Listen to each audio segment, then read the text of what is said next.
Good morning. Good morning.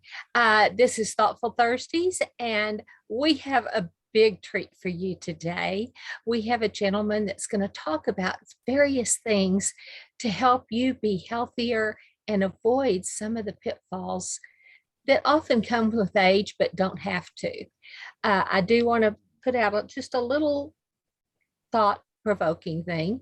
We are the first group of people, almost the first generation, that has 24/7 access to food. We can go to restaurants 24 hours a day. We can go to grocery stores 24 hours a day. We have microwaves. Everything's instant.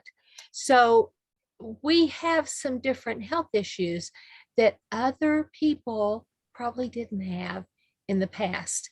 And so he's going to kind of talk to you a little bit about that. And I want to introduce my co-host, Barbara Ellison, and I want to introduce Jim Rhoades. He's taught all over the world and even lectured at Harvard on these subjects. Excuse me. But first, I want to introduce Barbara and tell her to come on. Hi, everybody. Welcome to Thoughtful Thursdays. You know, one of the things that Jim shared with us that just absolutely just blew me away a little bit was that always in the past, the number one leading reversible cause of death has always been tobacco. You know, the Surgeon General says, don't smoke, that kind of thing. That has now been totally replaced, surpassed as a reversible cause of death by obesity here in the United States. And that is from the Surgeon General. Oh, yike. This is reversible. And we have got to start looking for that answer. So, Jim, I am so grateful that you are here to shed some light on things that we can do to turn around this trend. So, Jim, I am so grateful. Welcome to the show. Well, Take it Barbara away. and Carol, I am honored to be your guest today on this fun call. To all those who would be maybe listening to it or watching it, I want to say thank you for taking time to care about yourself enough to gather information to make informed decisions. Because I teach and I have taught for almost, if you can imagine, 5 decades, nutrition. That's my background. Do my own hunt for a way to avoid a downfall that I discovered inherited my mother's genes, and I was already in trouble at age 11. A major health challenge that I had inherited, and the next one was creeping up on me. And through her helping me navigate that roller coaster ride during my young years, here I'm turning 74 next month. Yahoo! And, I don't have the diseases that she had to fight with through the whole end of her life, which just was a tragedy. And I believe that information gives us power and options. And I'm just going to very quickly teach you 4 things and the 4 principles my mom taught me that made such a difference in how I live my life.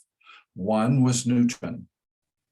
The things we put in our mouth, the things we consume, that would be our foods, the fluids, what we drink, our air and what we breathe, and then what we soak ourselves in the tub or the shower. When they get in, they are what makes the new us, because we're a body of generation. And most people won't hardly believe this, but regenerating often at the rate of 1 billion new cells per minute.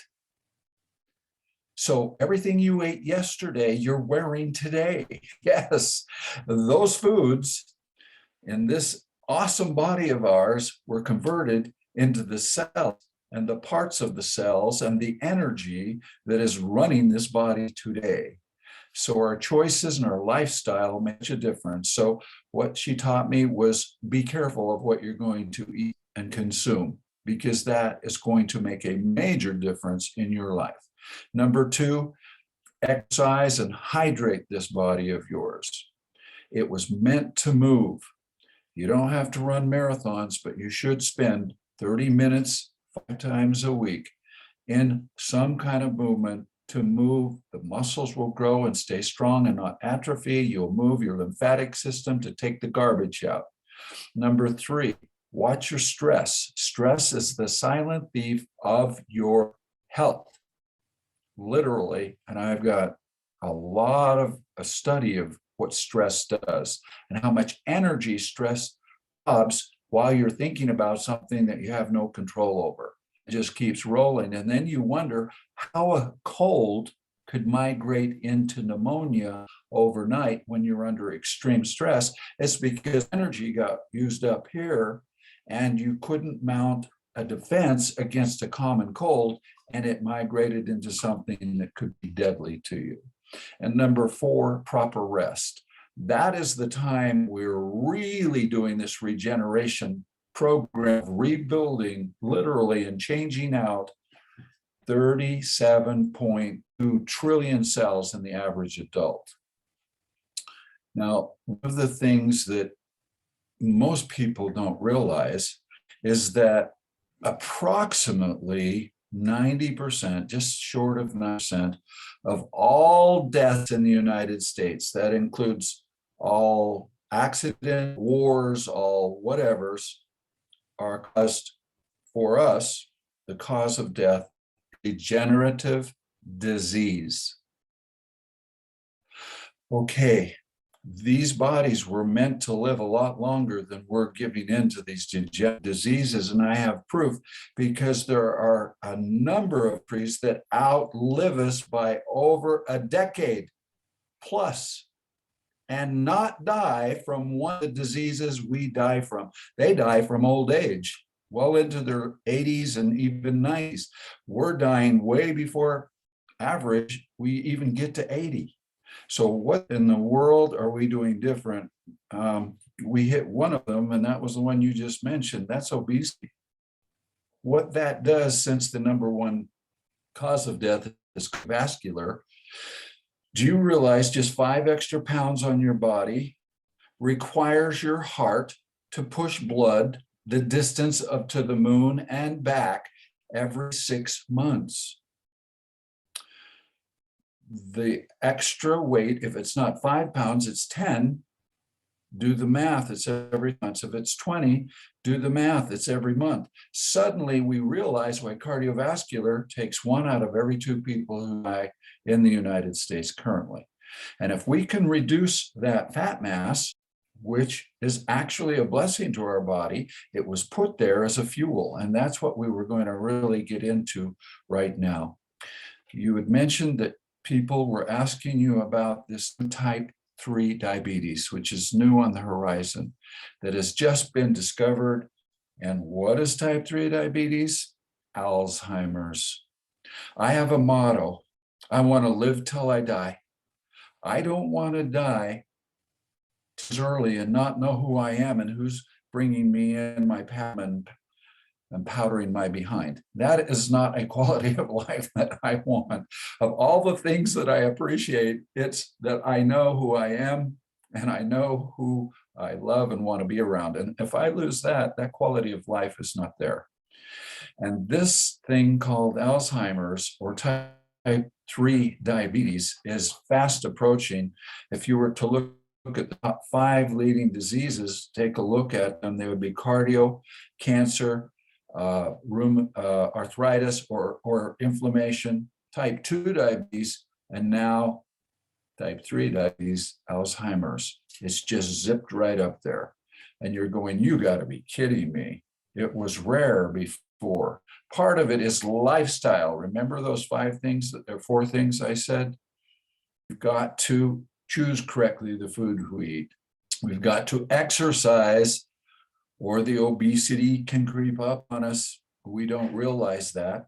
Number 3, we got to watch our stress, which also can add pounds. And then we've got to get enough rest so our body can regenerate itself healthier and stronger. But we don't do the first one. If we don't put the right tools in, if we don't have the right kinds of building blocks by the choices of foods we choose, we will go down a slippery slide way, way too early. This body of ours is so magnificent, so strong.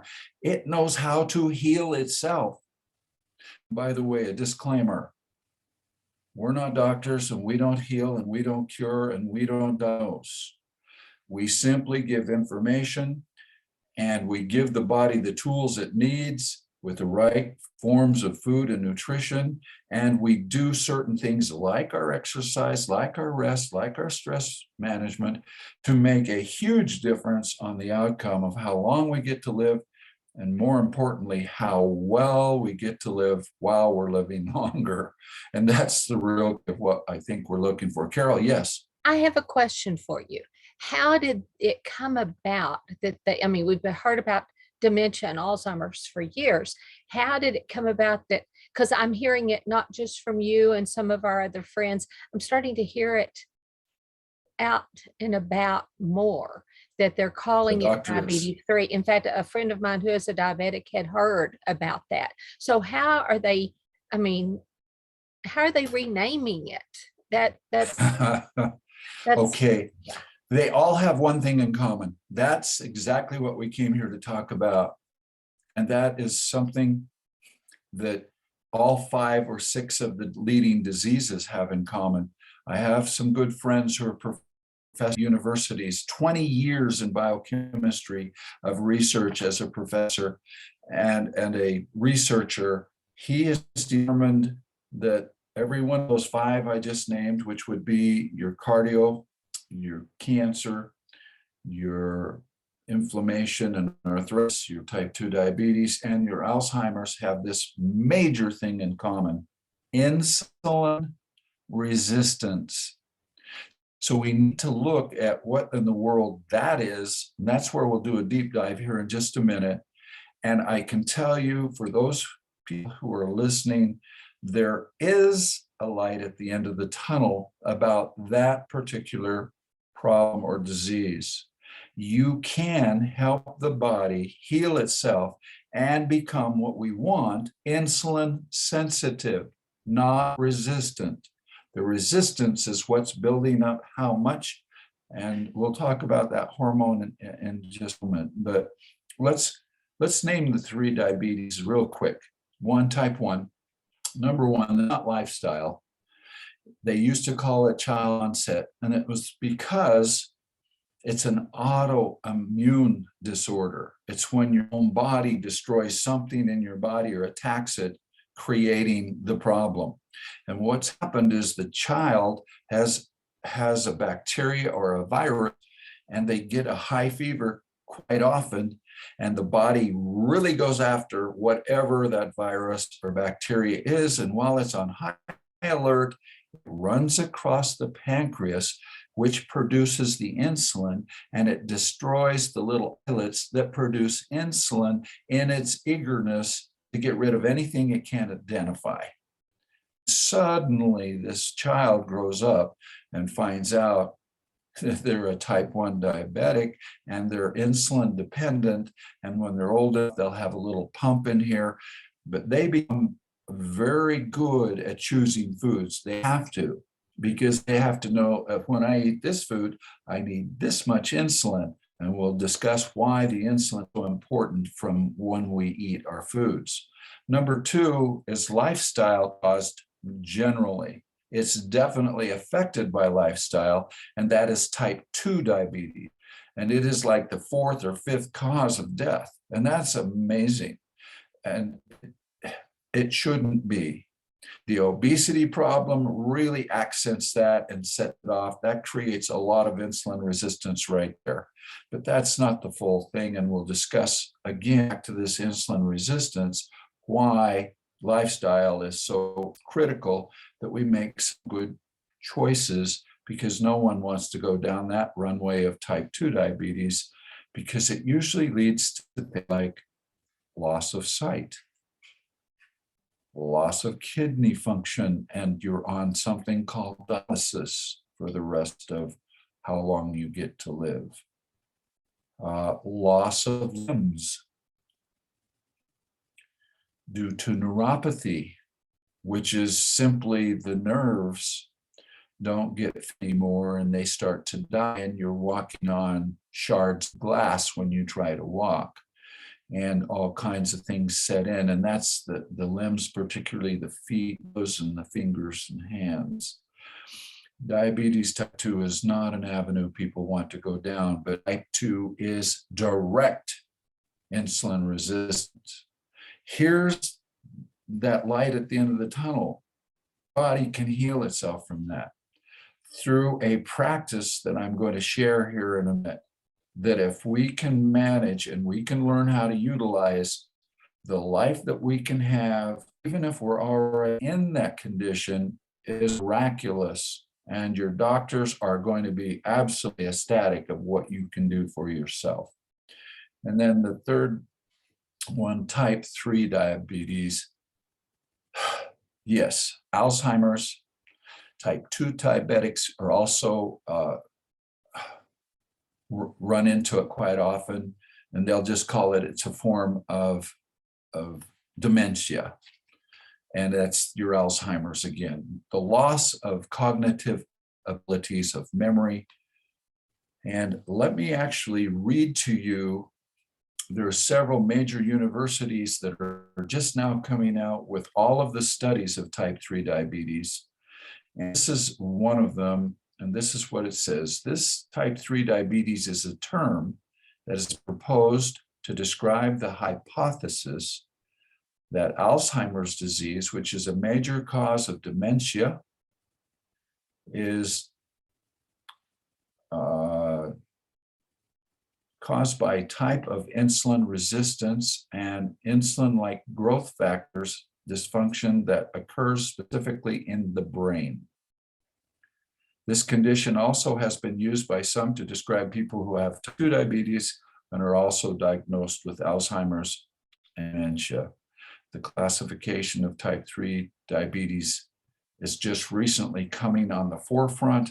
They did not realize that insulin resistance had such a major impact on our neural pathways and loss of memory, loss of cognitive ability, even our Jonathan speech. Rhoades or Jonathan. Sorry, I forgot to turn that off. That's just my son, and he knows I'll call him back. Okay, so let's do a quick dive so that this all makes sense. You have a fuel that fuels 37.2 trillion cells in the average adult, and that fuel is called glucose. Glucose is your blood sugar. That's the common, we would call it, and it comes from all our sugars, which are carbohydrates.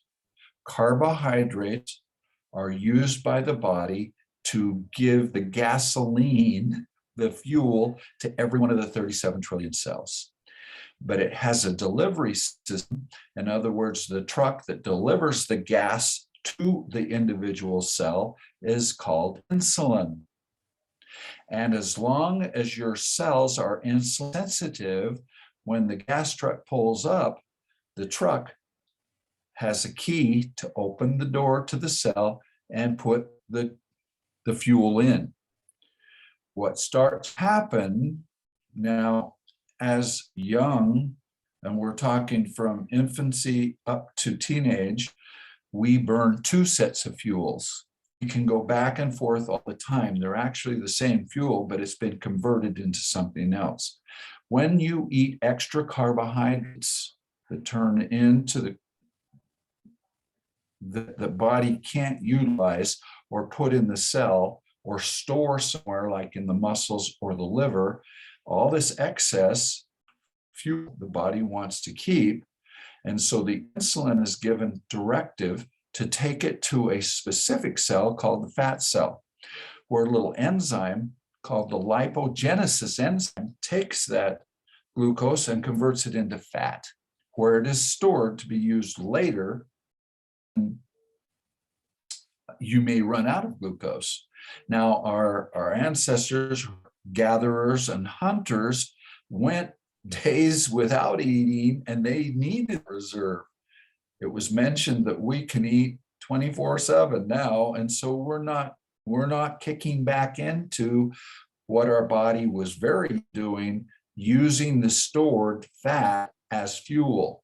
Now, the fat has to go through interesting function or change up, and that's done by the liver. What happens is when we drop our carbohydrates so that there is no more blood sugar in the blood, or it's so low that insulin is no longer delivering anything, the body says we still need energy. Oh yeah, we have all that stored energy in the fat cell. So the liver, through the brain, signal to the fat cell, send some of that fat down here, and a lipolysis enzyme reaches in, grabs a hunk of fat, sends it on down to the liver, and the liver converts it into ketone. Ketone is a higher, more efficient fuel many times over glucose. It's more concentrated, it holds more oxygen, it does all kinds of better things as a fuel. It's more efficient by many times. And here's the rest of the story. This time, when we're burning ketone instead of glucose, the ketones are delivered by the liver to every one of the 37 trillion cells. No insulin needed. When the insulin is no longer out cruising around delivering the cells that became insulin resistant or built a barricade against letting any more glucose come in because they were too full and we didn't exercise for the last week, month, year, okay, suddenly say, hey, we're not being forced anymore into taking more glucose in. We can take down the barriers. Oh my gosh. And they start to do their own self-healing, taking those barriers down as long as you're burning an energy that doesn't require insulin to deliver it. So while we're in ketosis, burning ketones, the body starts to heal. The big problem every one of these degenerative diseases has, and we become more and more and more sensitive to insulin, so that a small amount of insulin, which is just what we want, can insert the key, open the door, and put in without any barricade. And that can happen rapidly through a thing called intermittent fasting. Now, I know that word scared me. Fasting? Oh, no, I don't want to go there because I have a low blood sugar problem. And man, if I don't eat every 3 to 4 hours, I dive into you don't want to know. I become hangry and out of sorts and can't remember my name, and all kinds of crazy things happen. So when intermittent fasting was introduced to me to control my reversal of insulin resistance to come down, that wasn't necessarily something I thought was going to be workable for me. And as you have, and as I have, we've discovered a sustainable way to fuel the body during those intermittent fasts so we can go 12 hours, which is overnight plus 4. We can go 18 hours and go another 4 because we sustain and refuel every 4 hours with something that keeps us burning just ketones instead of going back to need insulin. Unbelievable things happen. You're burning your own fat, you're reducing your insulin resistance by reducing your fat mass. At the same time, you're allowing your cells to heal themselves. And all of a sudden, the doctor tells you, I've been telling you for years to exercise, I've been telling you for years to lose weight, I've been telling you you walk in here and guess what? I just took your A1C and you've fallen into the 5 category. Whoa.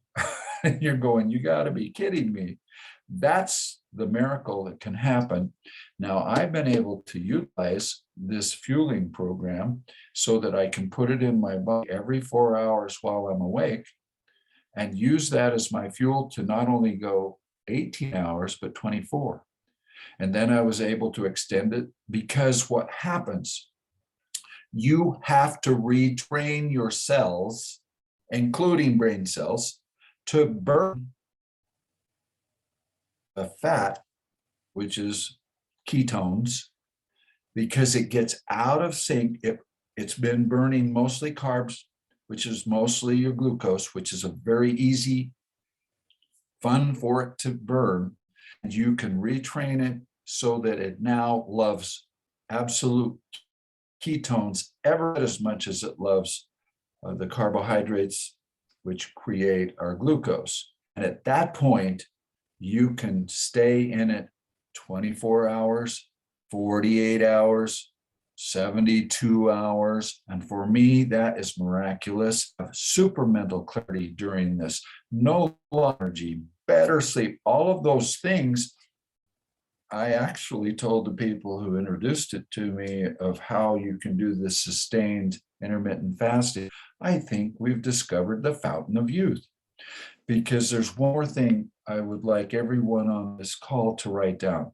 Write down the word ketone, ketosis, but more importantly, write down the word autophagy. And I'll spell that for you because it's an odd word. AUDOPHAGY, autophagy. And it's when the body, remember, we're a body of regeneration, 1 billion new cells per minute on average. Would you like to increase that by 200%, 300%, 500%? Can you even imagine what happens if you can get new cells, what your immune system can utilize, taking out cells that are damaged and broken? That's what autophagy is. It's when the body reboots itself, kicks out the cells that are harmful, rebuilds the cells that are usable, and goes, hallelujah, you're a new person because you're rebuilding new glands, new organs. Well, not new, you're making your old ones now with new cells and rebuilt cells. And what happens at the end of that? Yeah, you start feeling the difference. And it doesn't take a long time to know that it's happening, but it has to be sustainable. And that's the magic of what you guys have discovered and I am using. And I am watching the magic of the body heal itself and do wonderful things. So I may have gone overboard here because I'm pretty excited that We have a there are couple of things. questions. I had some people Yes. ask me questions before. So if you do this intermittent fasting to, beyond the keto, everybody talks about ketosis. Everybody knows about it, talks about it these days, but autophagy is not known. So, excuse me. So if you can get yourself into autophagy, let me see how to word this. It can oftentimes reverse the damage of the Broken and I3. damaged cells. Okay. Which So is, it my gosh, every cell from brain to your toenails. will be Every improved. cell is affected by autophagy. Okay. Absolutely. Okay. Absolutely. There's a rule of the body: shape up, ship out. And while autophagy is going on, it's examining all of the cells. 2 or 3 things happen. When there's no insulin to slow down human growth hormone, it comes out on hour 22, 300% higher amounts. Now that hormone is needed to rebuild and regenerate new cells. And by hour 48, it's increased up to 500%. So the magic of intermittent fasting is amazing. And you can do it with water fasting. Mhm. The problem is with water fasting, you will get hungry and you will usually want to go to bed and sleep through the whole 72 hours because I couldn't have made it otherwise. But suddenly now I can have a full work day, whole work schedule, and do just fine by these few every 4 hours while I'm awake, giving me the energy, and yet I'm still fasting from the things that would stop autophagy from happening. And you're in total ketosis from as early as hour 8, burning fat instead of glucose, which is working on the excess, usually that's hanging on our bodies that we don't want anyway. Because we're we're Americans like for I am. the most part. Okay. Yes, we are. And I Okay. love food, and I Which, really do. we do have people that watch our podcast that are in other countries. So, we don't want to say this is just an American thing. It's a worldwide thing nowadays. It's, Um, but it truly so is. we will be posting this. This is a recorded session, but we will be posting this in our Thoughtful Thursdays. So if anybody wants to know more, please post in that chat, and one of us will get back with you and answer all your questions. So Barbara, do you have anything to add, or did you have any questions before we sign off? Yeah, just a comment for myself. What Jim talked about, like you first noticed things was mental clarity. Yeah. That was the very first thing that I noticed. The very first test that I did, and I had been introduced to intermittent fasting probably 5 or 6 or 7 years ago. Could never do it. Couldn't do it. It was, I would get a few hours in and I would be hangry. Yeah. Didn't do well with it.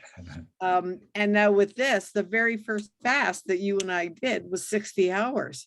And it was a breeze.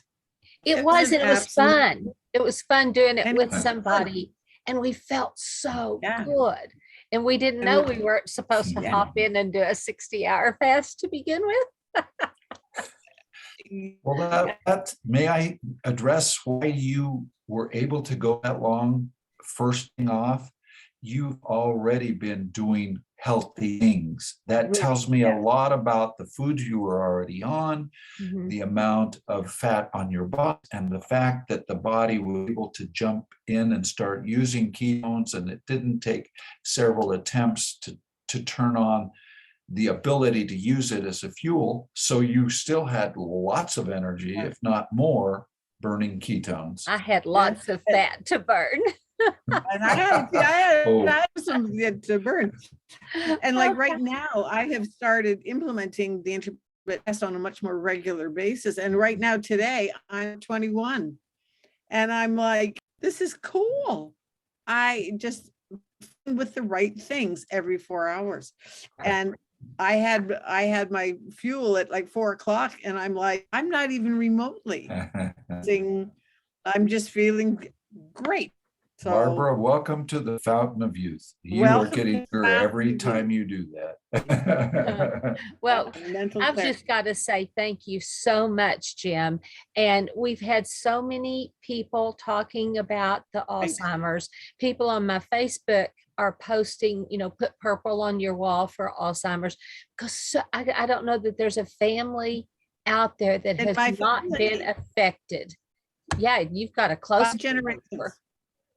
Well, I've got- look at what's happened to me in the 8 months since I've started the intermittent fast and been able to hold it for the first time, because I've tried it with water. Yeah. It just didn't work for me. I'd just faint out and Yeah. quit. You want to chew your right Now arm that I off. go, that too, because you're so darn hungry. This makes it so you can get through without being that hungry. Cravings go, energy goes up, mental clarity. And what I mean by that, it is so fun to be my age and walk into a room and remember why I walked in. Yes.